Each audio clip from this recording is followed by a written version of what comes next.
Hindi siya mababasa kung medyo burado, nabasa na siguro to ng ulan. Ito mga kalapatids, papunta na tayo doon sa re-rescuean natin ng dagit.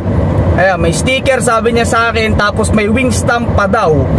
So after natin dito, kapag na-pick up na natin itong dagit na to, meron pa tayo ulit kukunin pang isang dagit. Banded naman daw ng BFRC sa Bulacan yun mga kalapatids, doon kila Idol Guevara. Ayan, pumuntahan natin, hanapin lang natin yung bahay ni Sir John Renz dito daw sa school. A few moments later. Ito na mga kalapatids, nakita na natin si Sir John Renz. Ito, may dala pa tayong kalapate. Ano natin, pang gift bird natin sa kanya. Pang breed daw niya rin sa binili niya sa aking isa. So bibisitahin na rin natin yung loft niya mga kalapatids. Ayan, si Sir Is bumili sa atin ng isang ibon. Ayun, may mga kalapati na agad daw nakita. Ayun, no.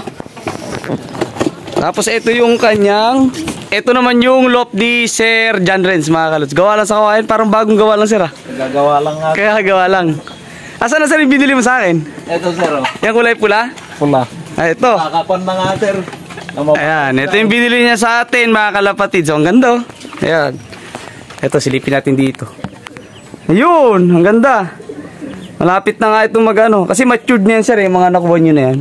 Yung mga pang-out natin, mga matured na. Kaya pwedeng-pwede na nilang i-breed anytime mga kalabas sa aster.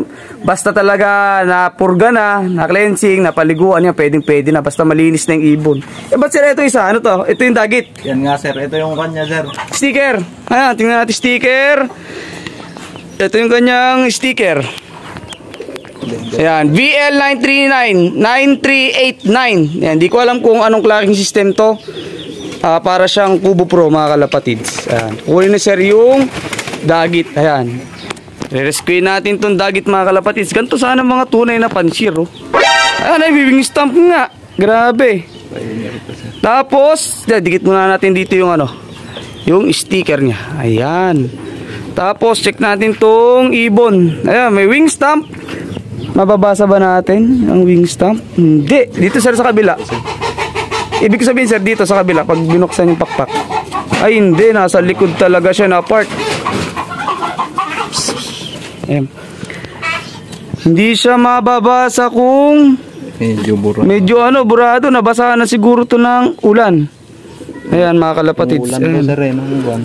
Baka po lumalaro kayo dito sa sa na to, sa club ng APR. Ayan mga kalapatids. Hindi mabasa yung pero ito sa ring band makikita talaga natin. APR 2024 na may leg band number 2404992. Ayan, paki-PM po ako mga kalapatids kung sa inyo to. Ibabalik po namin to. Ayan, hindi po kami nagtotolerate ng dagit. Mas maganda na sir bumili, kesa mandagit at mangursunada sa dagit. Pero kapag may nadadagit yung mga player ko ng HPC or even hindi pa player ng HPC, sinusurrender po nila sa akin. Nakakatuwa po mga kalapatids, Kasi nga syempre nagbablog ako sir, di ba? Mas mabilis may babalik yung mga dagit. Ang kulay niya is checkered, red checkered mga sabila sir, sing-sing. May pa siya, may inner ring. Ayan may inner ring pang kasama. Actually sir, hindi lang ikaw nakadagit, meron pang isa ngayon, kukunin ko din po sa reserba. Ayan, bali dalawang ibon kukunin natin ngayon. Hopefully, maibalik natin to. Saktong-sakto, kung taga Maynila may-ari nito, luluwas ako sa 15, may babalik ko po sa tunay na may-ari ito. May may hahatid natin mga kalapatids kasi pupunta tayo sa expo sa 15. Pwede nating isabay ito mga kalapatids, yung ibon at paano sir, kwento mo sa amin, paano mo nadagit? Dumating lang yan sir nung naulan ng malakas. Nung nakaraan lang na nagsunod-sunod ang ulan. Yes sir, nabagsak lang dito. Tapos, paano mo sir pumasok dito? Nadampot mo, hinuli mo na lang? Diyan na lang sir. Dito na lang? Basang-basa. Kasi may mga ibon si sir dito na nasa labas lang. Ayan, mga yan Ayun, nasa taas pa isa. Yan sir, kulungan mo rin yan. Nangikalapati rin. Dati yan. Ayun. Bakit sir ba't mo sinurrender sa akin? Ba't hindi ka nag-interest na i-breed? Hindi akong kailangan sir. Kuhan mo to. Hindi din lang maayos pag nangunguha ng hindi sa atin. Diba? Si sir na mismo nagsabi kapag masama yung balik parang sir, mas pinili ko ngang bumili sa'yo nung sir. Yan ang tunay na pansir. Yan ang tamang ginagawa mga kalapatids. Kaya tayo nagbablog, mamotivate din sana yung iba na kapag may dagit po kayo, syempre may naghihintay po rito na amo niya So kapag ka nangyari din kasi sa atin, sir, di ba?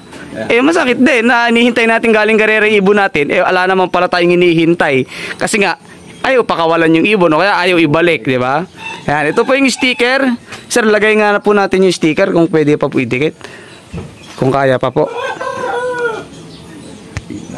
Nawala na ata yung dikit.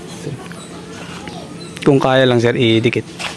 Pero kung hindi na, sir, ayan, kukunin ko na lang yung sticker. At pati sticker, ay ayaw na talaga. Akin, nasusurrender ko na lang ito. Ayun. So ito yung ibon mga kalapat, sir. Pakita mo nga ulit. Ayan, pipicturean natin. Wing stamp, sticker. Ayan mga kalapatids. So, napakagandang ibon po nito. Taasan natin brightness konti. Ayan. Ayan, napakagandang ibon po nito. Dagit ni sir. Oh. Pakita mo nga rin sir yung muka ng ibon. Oh. Napakaganda po niyan. Pero sinurrender sa atin. Yan ang tunay na pansir mga kalapatids. Ayan. So, dahil dyan, may reward si sir. Ito, may dala-dala kong ibon para sa kanya. Ayan. Dalawa to sir. Mamili ka sir dito. Kung alin dito sir yung mapipili mo, yun na sir yung paparis mo dyan sa ibon mo. Kakma sir. Ayan, mamimili na lang si sir dito sa dala natin. Ayan, ganyan ang binibigyan ng reward kapag may mga nadadagit na mga ibon, mga kalapatids. Huwag kayong magka-interest kahit pa po magkano pa yung ibon na yan. Kasi sabi nga ni sir, pangit din daw i-breed kapag kadagit. Kasi nga, Din sir. kawawa rin naman syempre yung tao na naghihintay. Dito mga kalapatids, yan, may napili na ata si sir. Check natin. Yan na po. Ayan. Sana maging kak, malakas mamarako eh. Pag naging hen naman sir, sabihin mo sa akin agad-agad at papalitan po natin ng... Ayan po yung nakikita ko kanina mga ano eh. Kanina ko pa tinititigan kung sino yung namamarako saka ano. Yung iba doon natira kasi sir, medyo maliliit na talaga yung ulo kaya mapapansin ko kung hen. Sige sir, lagay natin, tingnan natin kung magpapares sila.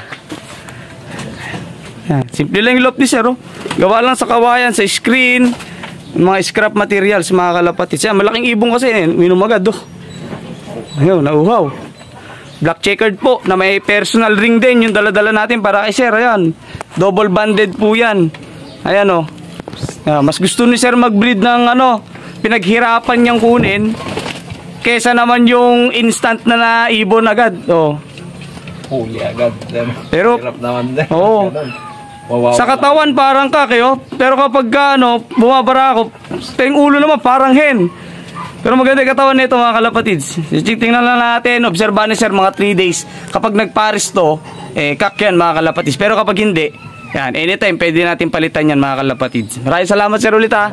Sir John Renz, ito, ng Bayabas, Tipakulaw, Aurora.